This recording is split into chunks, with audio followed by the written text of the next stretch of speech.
welcome back to Will's Mountain Homestead. If you are new, my name is Wendy, and today I'm going to share with you, like a lot of others are doing right now, what we are going to be planting in 2023. Now this year is going to be a little bit different for us. My daughter will be turning 12 between now and planting time, and she told me she wants to be more involved and more hands-on in the garden. So we have decided that we're going to turn our side porch into a container garden for her to learn how to grow her own vegetables in containers.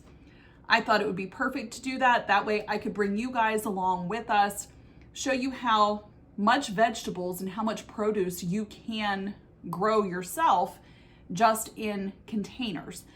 So our porch space is a 10 by 16, so it's not overly huge, but it is enough space for us to do potatoes, carrots, tomatoes. We're going to do an eggplant. She's going to have herbs and maybe some cucamelon. We'll see. She loves those, so we'll see. But in our garden, we typically focus on planting what we eat. I do not grow crazy things typically that we're just gonna either let rot or have to find somebody to give it away to. We usually eat 95% of what we grow.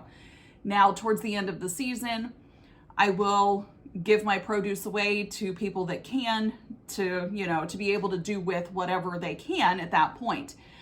But this year we decided to grow a few things differently. We decided to do a little bit of interplanting because we had a lot of issues with pests and disease, and we want to take advantage of what planting different crops together can do for the garden to keep me less hands-on all the time in the garden.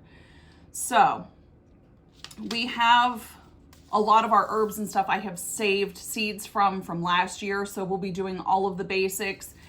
And we have marigolds, and we also are planting calendula, and we are going to be planting poppies as well within the garden because the color hopefully will attract pollinators, and we're going to be interplanting things like catnip in between our eggplant and our potatoes to ward off flea beetles, that kind of thing. So, but I already have those seeds saved, so we'll do that when it comes time to plant.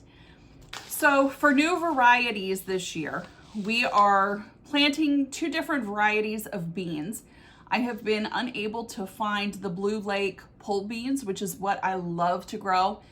And I did seed save 2 years ago and planted this past year, and my growth rate was terrible. And it wasn't even with that. I couldn't get my lima beans to grow either, and they were store-bought. So I don't know if it was just a bad bean year or what it was. But we are doing 1,500-year-old cave beans. And they have really long vines that they need to support, so we're going to trellis these. And hopefully we get a good production from that. And we are doing succotash as well. So I just like the color, so we'll see. We'll see. Now we're gonna do tomatoes. Typical, we're gonna do our beefsteak. We're gonna do the pink fang, which is a fantastically tremendous paste tomato if you've never grown them. They do look a little wonky whenever they come on, so don't be surprised by that. But they are a fabulous paste tomato, especially if you make your own sauces. But we are trying the black strawberry tomato this year, and it is supposed to be really sweet, so we're hoping that that is true. We also grow a lot of our own peppers because we like to freeze them whole, like hollowed out, to make stuffed peppers for later. We like to just freeze them in slices, and along with canning as well. So we're trying two different varieties of peppers this year. We're doing the Lycia pepper, which is supposed to be one of the sweetest peppers that there are. So we're gonna try these. And of course, poblano. I have never grown a poblano pepper, and I'm hoping that they take off and do just as well as like our jalapenos and stuff do. We are planting sugar pie pumpkins because I want the smaller variety of pumpkin. And we're gonna do the long eggplants versus these short and fat ones. So we're gonna try this variety here. It's called Ping Tung. So we'll let you know how that works out. And this is new to us this year. We're gonna do our own celery. I have never grown celery before, and quite honestly, I like the greens of the celery more so than just the stalk themselves because I think there's more flavor in the greens. So we're going to try and grow our own celery. And just a few more of our brassicas that we're gonna get started growing here. I'm gonna start planting these probably the end of February in seed trays down in our basement under grow lights. And we always take our vacation in February because over the summer, too much is going on in the garden and stuff. So we pull sis out of school for a week and we go down south and kind of to escape the cold. And it gives us a nice time to just be together as a family. But after that, it is like full on, let's get to planting. So we're gonna start with our brassica family and we're gonna do Brussels sprouts, cauliflower, and broccoli. Now, if you buy your seeds from Baker Creek, sometimes they will send you free seeds if you buy so many packets. And we did get a packet of carrots. And guys, are you ready for this? Wasabi radishes. Oh, I bet they're gonna be really, really, really hot. So we're gonna try these and we'll see if we can tolerate the heat level. But that is what is new for us. Of course, we're gonna be planting zucchini. We're gonna do cabbages, beets, turnips, the standards for us of what we do every year.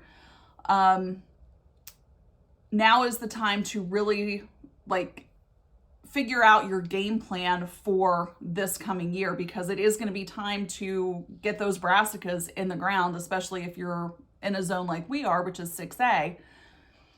You know, come April, you're going to want those in the ground. So getting them started soon enough is a priority.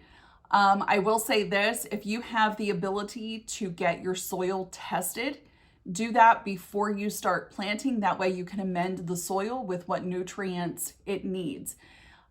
We do have a place that is about a half an hour from us that will test the soil for us, and then it will direct us to what product we need to put in the garden.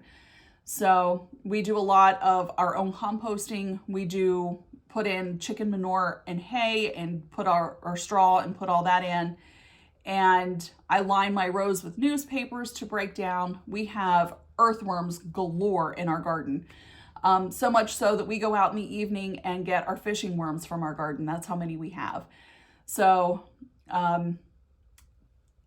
start thinking about testing your soil. You just need a little bit of it in a container and you can take it right into the store and they will do it for you. So I'm super excited about this growing season. I hope you are too. And don't be intimidated because it can seem overwhelming. But even if you just want to try 2-3 pots on your porch, you will be amazed at the amount of produce that you get off of that. So stay with us over the course of our growing season and we will show you everything from start to harvest. So thank you so much for watching. God bless and have a great day. Bye.